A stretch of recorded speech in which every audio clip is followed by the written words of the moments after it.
Hello students, आज मैं बताने जा रहा हूँ आपको सर्कुलर मोशन। सर्कुलर मोशन क्या होता है, ठीक है। देखिए, जब कोई पार्टिकल किसी सर्कुलर पाथ पे मूवमेंट करता है या रोटेट करता है तो उसे हम क्या बोलते हैं, सर्कुलर मोशन। ओके, तो इसको हम डिफाइन कर सकते हैं कि circular motion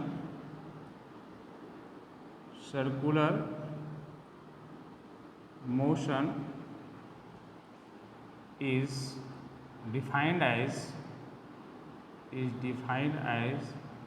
the movement of the particle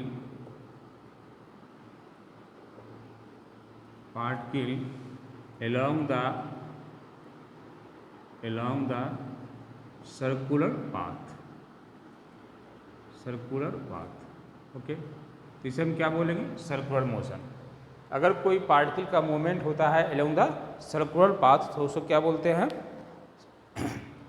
circular motion. Okay, suppose आपके पास एक पार्टिकल है जो किसी सर्किल पे मूव कर रहा है ना।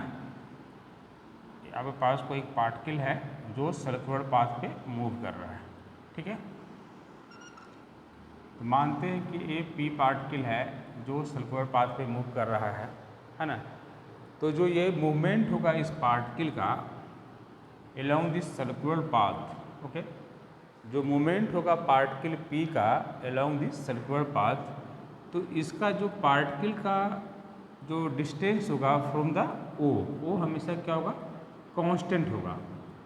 मतलब जो movement of the particle P in such A way that the distance between the particle and the fixed point O is always constant। Okay, तो इस OP को हम बोल सकते हैं क्या, radius of the circle. Okay, O क्या है, वो आपका सेंटर होगा, ठीक है ना। तो जो पार्टिकल का मूवमेंट होगा आप इस सर्कुलर पाथ पे P का जो P का मूवमेंट हो रहा है, तो उस पार्टिकल का और सेंटर से दूरी जो होगा सर्कुलर पाथ पे हमेशा कांस्टेंट होगा। ओके, अब ये जो एंगल बनाएगा आपका थीटा, ठीक है ना।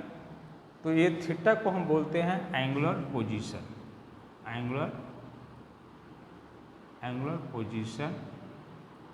Of the particle. ओके, तो एंगुलर पोजीशन को कैसे डिफाइन करेंगे, the position of the particle is called the angular position. Okay, तो जो पार्टिकल का पोजीशन होता है उसे हम क्या बोलते हैं, एंगुलर पोजीशन।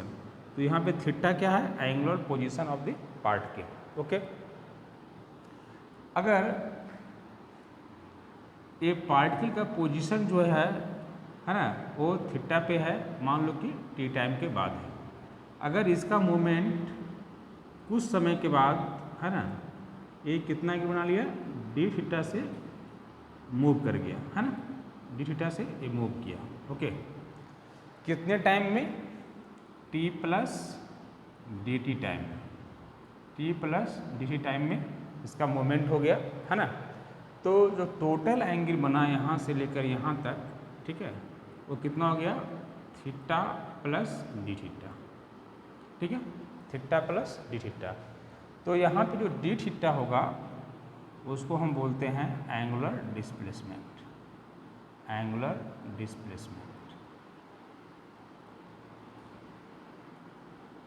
इसको हम डिफाइन कर सकते हैं, the change of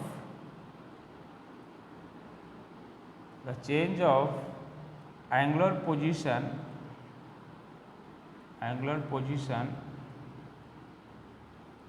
of the particle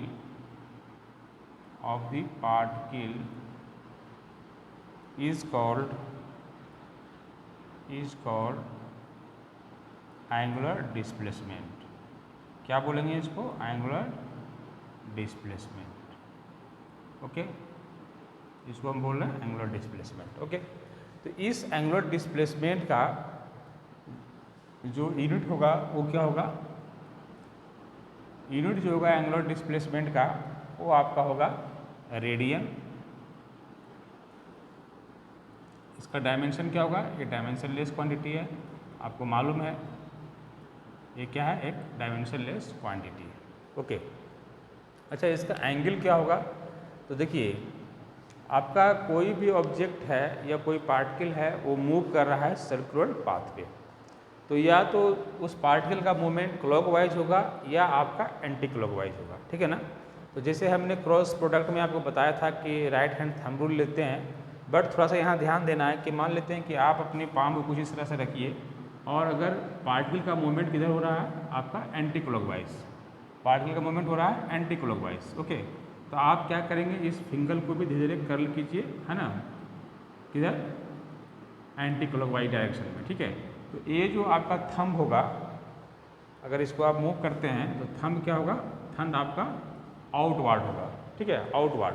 तो आप बोल सकते हैं कि यहाँ जो आपका डायरेक्शन होगा, डी थीटा का जो डायरेक्शन होगा वो क्या होगा, आपका आउटवर्ड होगा,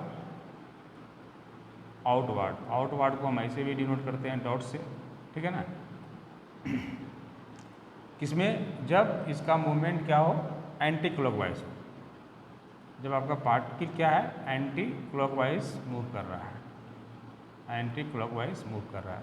अगर ये क्लॉकवाइज मूव करता तो क्या होता, तो आप कुछ इस तरह से अपने फिंगर को मूव कराते, है ना, किधर, क्लॉकवाइज डायरेक्शन में।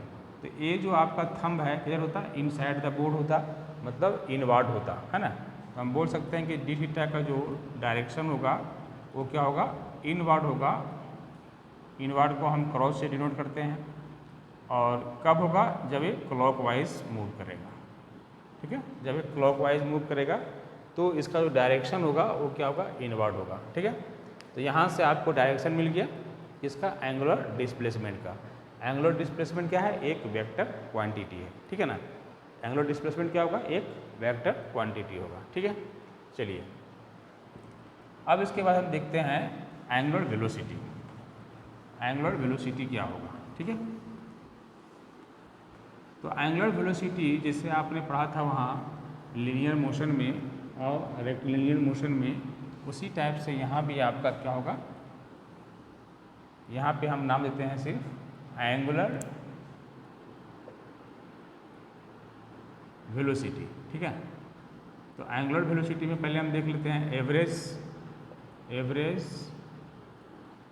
एंगुलर वेलोसिटी, ठीक है। एवरेज, इसको हम बोल रहे हैं ओमेगा। हम जो है यहाँ एंगुलर वेलोसिटी को डिनोट करते हैं ओमेगा से, तो यहाँ पे इसको क्या बोलेंगे, omega average is equal to क्या होता है, आपका del theta by del T. Okay, आपका यहाँ पे जो एवरेज एंगुलर वेलोसिटी होगा वो क्या होगा, del theta by del T. तो यहाँ पे जो del theta by del T होगा, इसका वैल्यू आपका क्या मिलेगा, change in position of the particle. Del theta क्या है, final position minus initial position per unit time है, ठीक है। तो इसका जो यूनिट होगा वो क्या होगा, इसका यूनिट हो जाएगा रेडियन पर सेकेंड। ओके, रेडियन पर सेकेंड। इसका डायमेंशन क्या होगा, डायमेंशन को आप बोल सकते हैं डेल थीटा है तो वो तो डायमेंशन लेस होगा, एंगल है, बट जो टाइम होगा नीचे उसका क्या होगा, डायमेंशन टी होगा, तो 1/t बोलिएगा, तो ये हो जाएगा t माइनस 1। t माइनस 1 क्या हुआ, इसका डायमेंशन हो गया, ठीक है। तो यहाँ पे आपने देखा कि जो एवरेज एंगुलर वेलोसिटी है उसका डायमेंशन क्या होगा, ठीक है।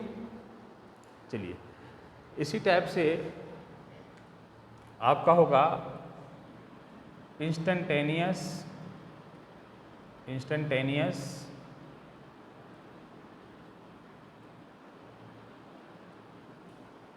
एंगुलर वेलोसिटी,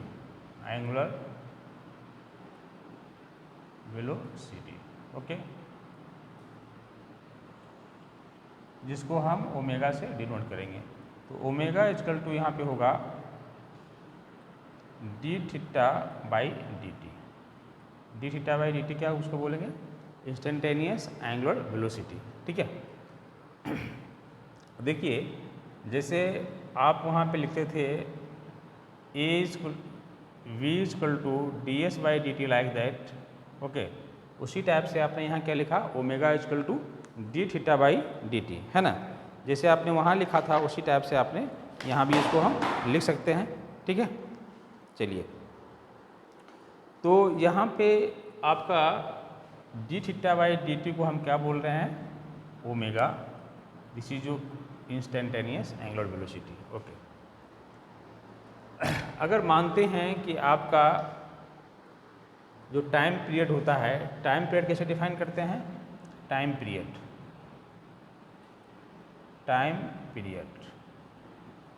होता है the time taken by the object to complete the one rotation और to complete the one revolution is called the one time period, okay.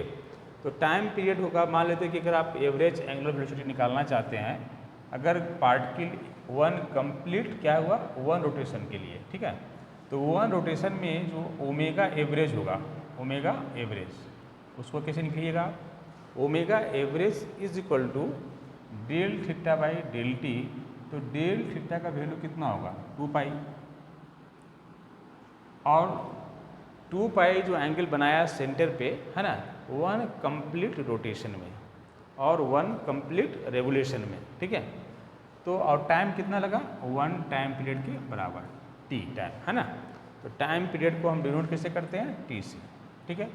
तो अगर आप निकालना चाहते हैं एवरेज एंगुलर वेलोसिटी, है ना, फॉर वन रोटेशन के लिए, तो होगा omega average equal to 2 pi by T, इसको भी ध्यान रखना है, 2 पाई बाई टी होगा, ठीक है। चलिए, अगर आप देखिए फ्रीक्वेंसी क्या होता है, आप अगर देखना चाहें फ्रीक्वेंसी, तो फ्रीक्वेंसी जो होगा, फ्रीक्वेंसी इसको हम एफ बोलते हैं, एन भी बोलते हैं, न्यू भी बोलते हैं, ठीक है ना। तो फ्रीक्वेंसी को कैसे डिफाइन करते हैं, द नंबर ऑफ रोटेशन पर यूनिट टाइम, उसको हम क्या बोलते हैं, उसको हम बोलते हैं आपका फ्रीक्वेंसी, ठीक है ना। तो नंबर ऑफ रोटेशन जो 1 सेकेंड में होगा, है ना, उसको क्या बोलते हैं, फ्रीक्वेंसी। तो फ्रीक्वेंसी इक्वल टू यहाँ पे क्या होगा, 1/t, इसको हम क्या बोलेंगे, फ्रीक्वेंसी। तो इसका जो यूनिट होगा वो क्या होगा, यूनिट होगा पर सेकेंड होगा, या इसको आप हर्ट्ज बोलिए,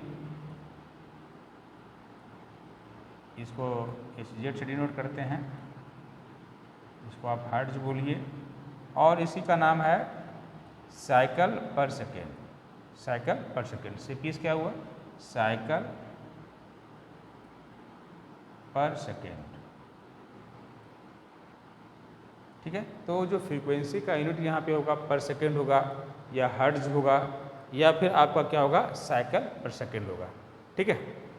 चलिए, यहाँ तक आपको समझ में आ गया।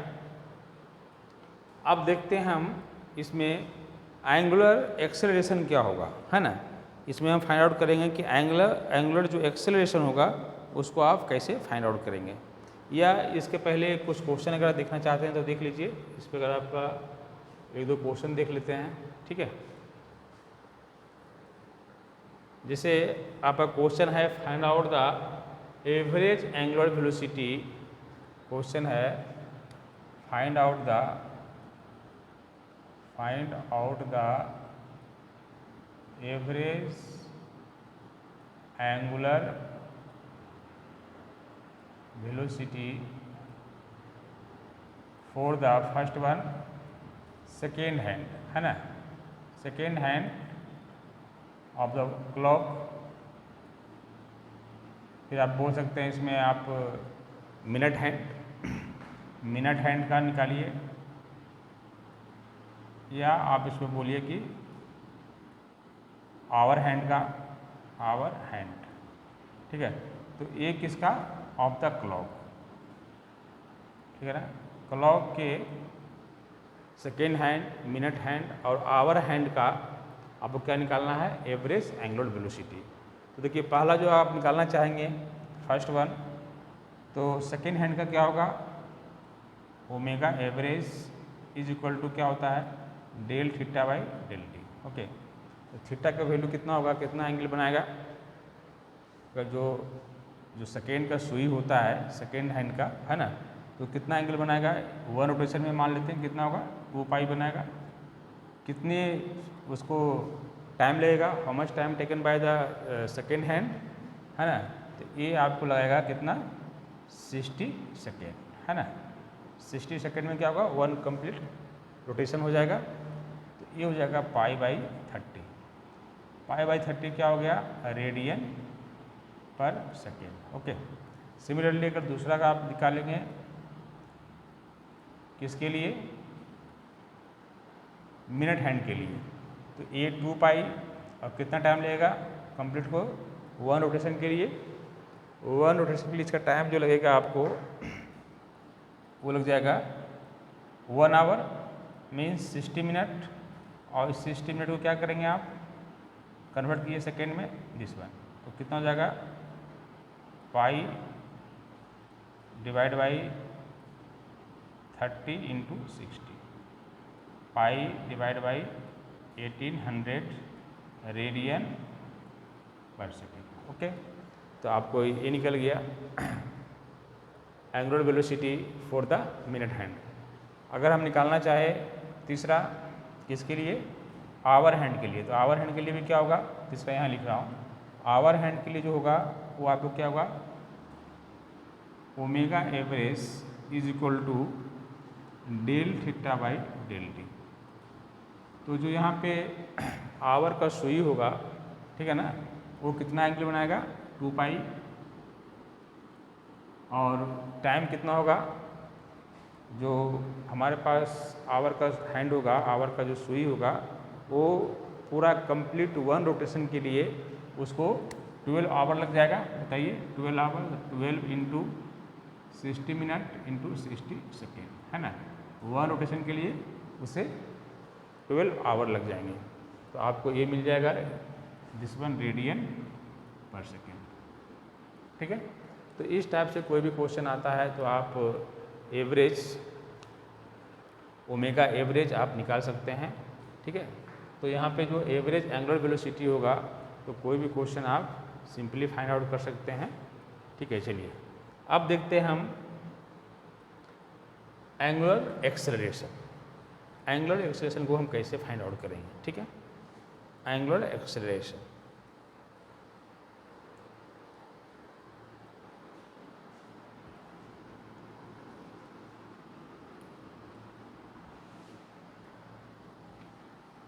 तो जो एंगुलर एक्सेलरेशन होता है वो क्या होगा, the rate of change of angular velocity is called the angular acceleration. ठीक है, तो एंगुलर एक्सेलरेशन, एक्सेलरेशन जिसको हम अल्फा से डिनोट करते हैं। ठीक है, तो इसको अगर हम डिफाइन करेंगे क्या होगा, the rate of change of angular velocity. ठीक है, इसको क्या बोलेंगे आप, इसको आप बोलेंगे एंगुलर एक्सेलरेशन। ठीक है, मतलब अल्फा इक्वल टू क्या हो गया आपका डेल ओमेगा बाई टी बोल सकते हैं, है ना। तो यहाँ पे हम देखते हैं इसमें अल्फा इक्वल टू आपका omega final minus omega initial divide by time, ये मिलेगा आपको।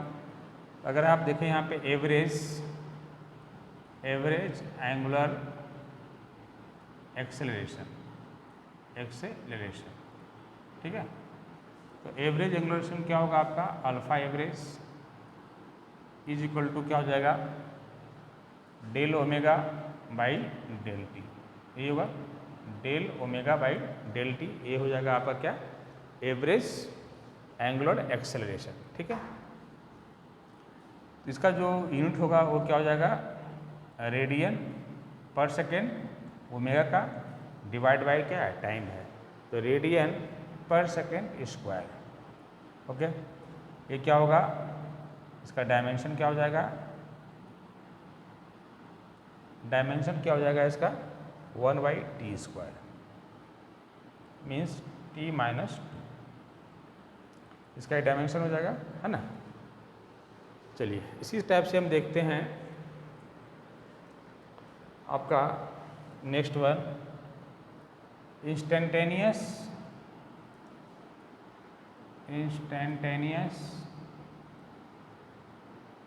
एंगुलर एक्सेलरेशन, है ना, एंगुलर एक्सेलरेशन, इधर लिखता हूँ एक्सेलरेशन, जिसको हम यहाँ पे अल्फा से बोल रहे हैं। तो अल्फा इक्वल टू क्या होगा, D omega by D T हो जाएगा, alpha equal to D omega by D T हो जाएगा, सिंपल, है ना। तो अल्फा इक्वल टू आप ऐसा भी लिख सकते हैं, D theta by D T into D omega by D theta equal to क्या होगा, ओमेगा डी थीटा, ये हो जाएगा अल्फा इज इक्वल टू। जैसे आपने पढ़ा था कि जो एक्सेलरेशन होता है तो एक्सेलरेशन को आप लिखे होंगे A equal to V D V by D A, like that, okay, आपने फार्मूला पढ़ा था। सिमिलरली यहाँ भी क्या होगा, A equal to V D V by D S वहाँ पढ़े थे, यहाँ पे क्या होगा, alpha equal to omega D theta हो जाएगा, ठीक है ना। तो यहाँ से आपको अल्फा का वैल्यू मिल गया, ठीक है। तो यहाँ पे आपने देखा angular acceleration, average angular acceleration क्या होता है और आपका इंस्टेंटेनियस एंगुलर एक्सेलरेशन क्या होता है। चलिए इसके बाद हम कुछ क्वेश्चंस करेंगे इस पे, ठीक है। नेक्स्ट क्लास में हम कुछ क्वेश्चन करेंगे इस पे।